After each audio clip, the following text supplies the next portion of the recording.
Alright, YouTube, just wanted to do a quick little video about the EcoSmart tankless water heater. I've been wanting to make a video about tankless water heaters for a while. I just haven't had the information to make an educated judgment about tankless water heaters. I give you the pros and the cons about tankless water heaters. Now, this particular unit, every time it flips on, it draws 100 amps. So, and I would say the flow rate, not 100%, but I think it's either 2.5 or like 3 gallons a minute.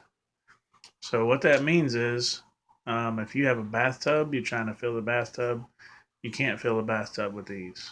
Um, if you have more than one shower running at the same time, it's not going to work.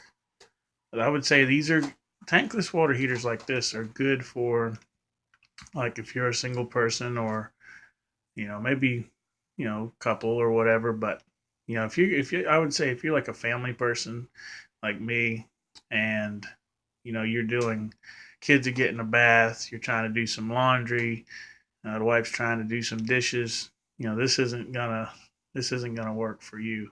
um, and another thing you have to keep in mind is, like I said, this draws 100 amps when it comes on. So I know nowadays it's common for a new home to have, I believe it's code for you to have a 200 amp service going to your house.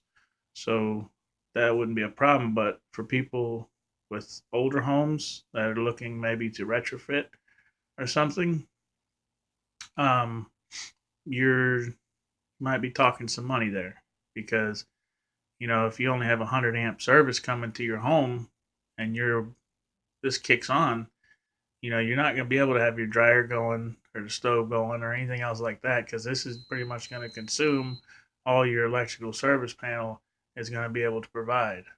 So that's another thing you got to consider.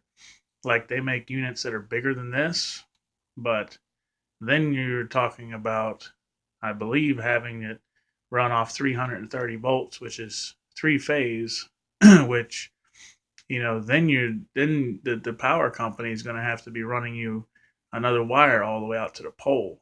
And then I don't even know if the transformer might not even support it. They might have to switch out the transformer to a three phase transformer. So, I mean, you're just talking more and more and more money.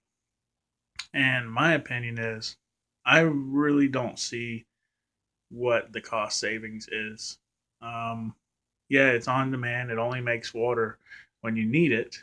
But, if you had a, you know, 80-gallon or whatever, 50-gallon water heater on a timer, you know, that's the same thing in my opinion, because I did that before at one of my older houses. Was I had a water heater, and it only ran for 2 hours a day. I had it come on at 6 in the morning, run for an hour, come on at 6 in the evening, run for an hour, and I never had much issues with you know not having enough water, hot water.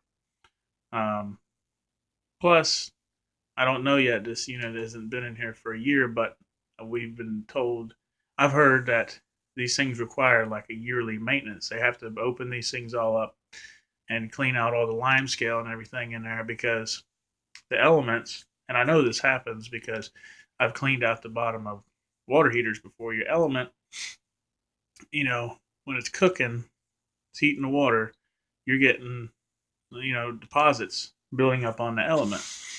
And when they get thick enough, they crack and fall off through heat cycles and collect in the bottom of the tank. And if you ever take a old water heater and you roll, like, you throwing it away or whatever, okay, pull out the elements and roll the heater, and you'll see what you might think looks like coquina sand falling out of it. Well, that's just years and years of limescale buildup and stuff on the elements that have fallen off and whatnot. So you have to pay somebody to come in here once a year and open this thing up and clean it out. So, um, let's see. So that's the point with that. So I'm not really sure if you're actually saving any money by going with these. I mean, yeah, it only operates, but I don't know. I'd have to sit down and do the math, because you figure you're taking, let's just say you take a 10-minute shower. All right, you're burning 100 amps for 10 minutes. Okay. Whenever you have your water heater kick on for an hour, you're only burning 20 amps for an hour. So, and if that's even if it takes an hour to warm it up, Um, so you got to think about that. You got to think about how much it burns when it comes on. You got to think about yearly maintenance costs, paying somebody to come clean this thing out. And then, here's another thing you got to think of.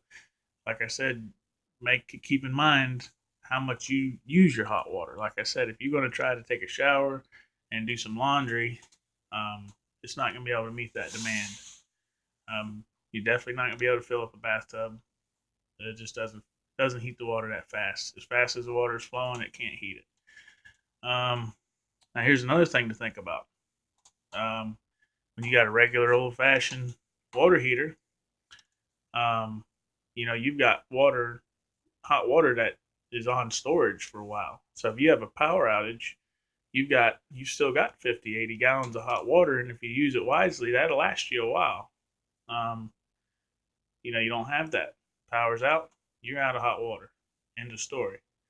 Also, with the generator, I got a 5,000 watt generator I use at work, and that thing runs.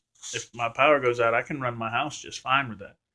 I have to select what appliances I run at a time. But if I need hot water, I'll kick on the water heater for an hour, let it run till it cuts off, and then I'll shut it off. And then if I need to use a stove, I'll use a stove. And as long as I use my appliances separately, it's not a problem. But no, you're not.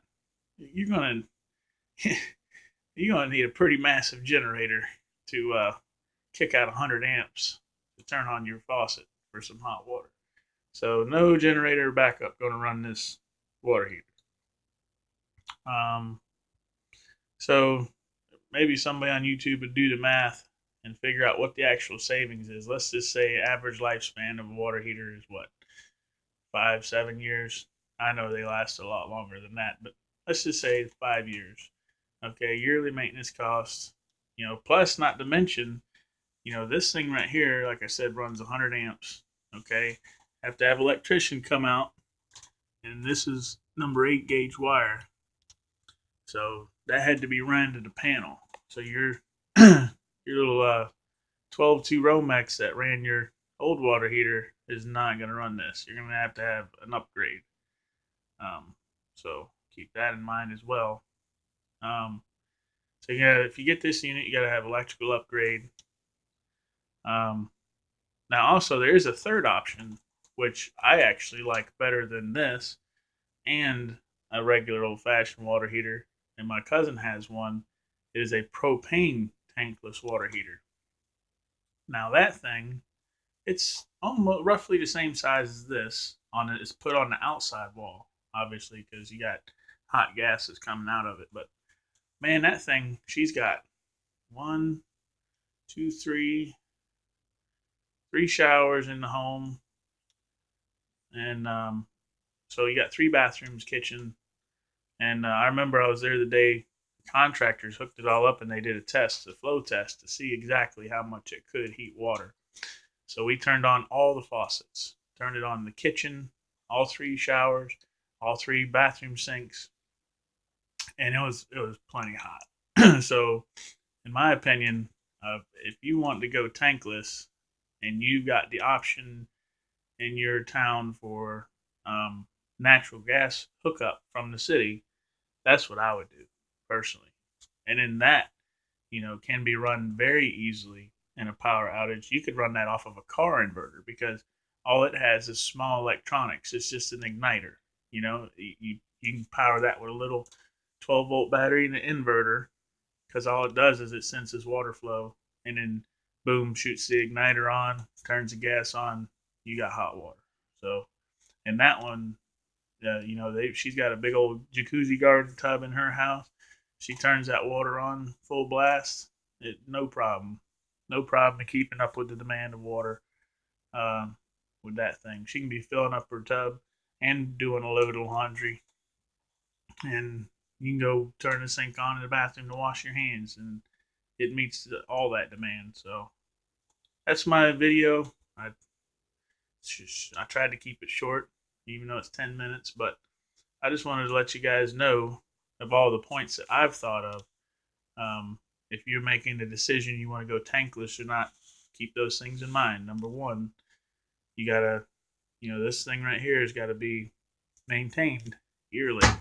It's not like a water heater. You just stick down in the basement and you forget about it for 10, 15 years till the bottom rusts out and you got to get a new one. No. Every year that thing needs maintenance. Number two, not only you got to buy the unit, which is far more expensive than a regular water heater, you also have to pay an electrician to come in and upgrade your electrical service to power the unit. Number three, um, no backups and power outage.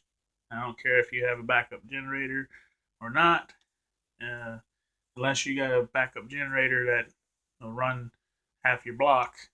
Um, I doubt it's going to throw out 100 amps to run this thing. Um, so, and also the demand. Like I said, you're going to get about 2.5 to 3 gallons a minute is all this thing can heat at a time. So in other words, that's one shower running, or one faucet running. Typically, I think all faucets are usually restricted to like 2.5 gallons a minute anyway, through the shower head or whatever the case may be. But so that's all you're going to be able to do. So I hope that helps you make up your mind and gives you some information about tankless water heaters. Um, Not much I can show you. Mainly, this is a me talking video, but that's what I've discovered and that's what I've found out. And I hope that helps people any decisions they're trying to make if they want to go tankless or not. Thanks for watching.